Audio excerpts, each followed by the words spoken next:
All right, y'all, what's going on? It's Combo Breaker 99. I'm back with another post-fight analysis video. All right, y'all, the main event, Colby Covington versus Jorge Masvidal. Now, like I told y'all, I didn't really care about this main event. Don't really care for either fighter, but I respect the fight game. I love the fight game, and if two guys put on a good fight, I got to talk about it. And I think Jorge Masvidal and Colby Covington, for the most part, they are gritty warriors. They go in there and fight. And Colby Covington, even though I don't really like him, he does go in there and fight. And he is close to a complete fighter.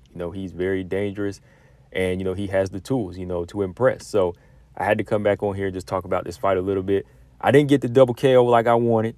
I didn't get that, but definitely got a good fight between these two. I think Colby Covington, when it came down to it, I picked Colby Covington to win, if you ask me, because I thought he just had I just think he had a better all-around game, which showed in this fight. He won a unanimous decision, clearly, I think. I had it 4-1.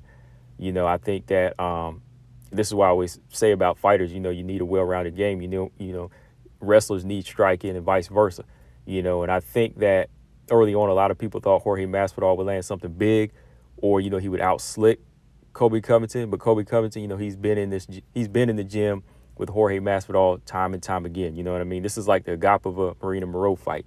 They have history, so it's going to make for a good fight because they got beef. But for the most part, the better fighter in here that, really paid attention to their training partner is going to win this fight. Like Marina Moreau was a more experienced fighter. She was going to know Agapova inside out, and she would win the fight, right? That's why I had to pick Marina Moreau to win that fight.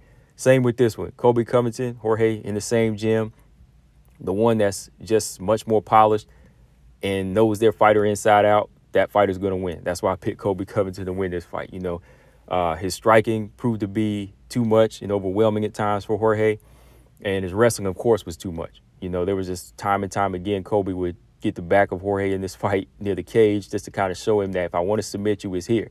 You know what I mean? Like he could get that arm up under him. And, of course, Jorge Masvidal, he knows the moves of Colby Covington, so he was able to defend these submission attempts, right? But for the most part, that wrestling is what really that's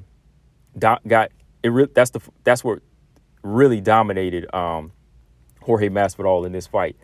Colby Covington, I thought he outboxed Jorge Masvidal all the time too. He had his moments with his striking, overwhelmed him a few times in a couple of rounds.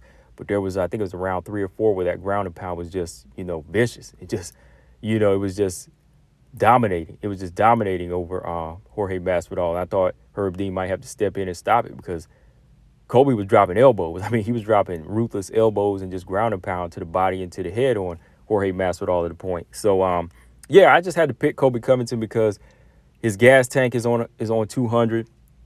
And again, his striking isn't like the most concussive, but it gets the job done. There's pop on his shots, and his takedowns were just too much for Jorge. The first round, I clearly gave to Colby because of his wrestling. He got the fight down to the ground and got that control, tried to lock in the rear naked choke. But, for the most part, he just controlled. Second round, I gave to Jorge because of his striking. I thought he landed the better strikes. Body kicks, straight jabs were on point. The left hands were working. And I thought he buzzed Colby a few times to get the respect. But going back into the third round, I think this is the round where this was the round where Colby turned it on. When he got Jorge down to the ground and was really getting that ground and pounding. He would strike his way in. He would just back Jorge up to the cage, get him down, and he was working that ground and pound, vicious, elbows, and just controlled that whole round. Then in the fourth round, I know this could go back and forth, but I still gave it to Colby. The beginning of the round started out for Colby. He was landing a lot of, good shots again. That looked like the point where I thought he was going to stop Jorge Masvidal against the fence when he was just landing like a good combination, a good barrage of punches.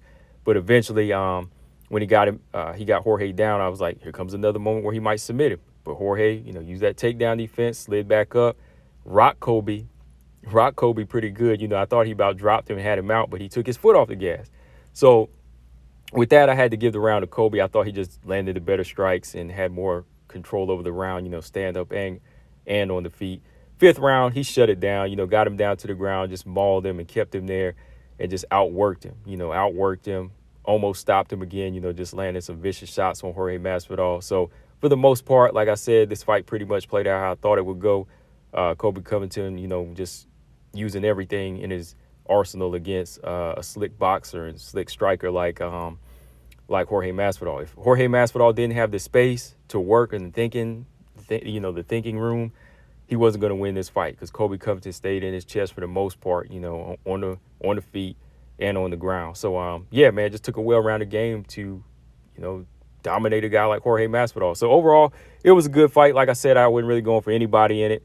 I just wanted to see a good fight, and they both put on a good performance, especially Colby Covington. I'm sure Usman is proud of his sons.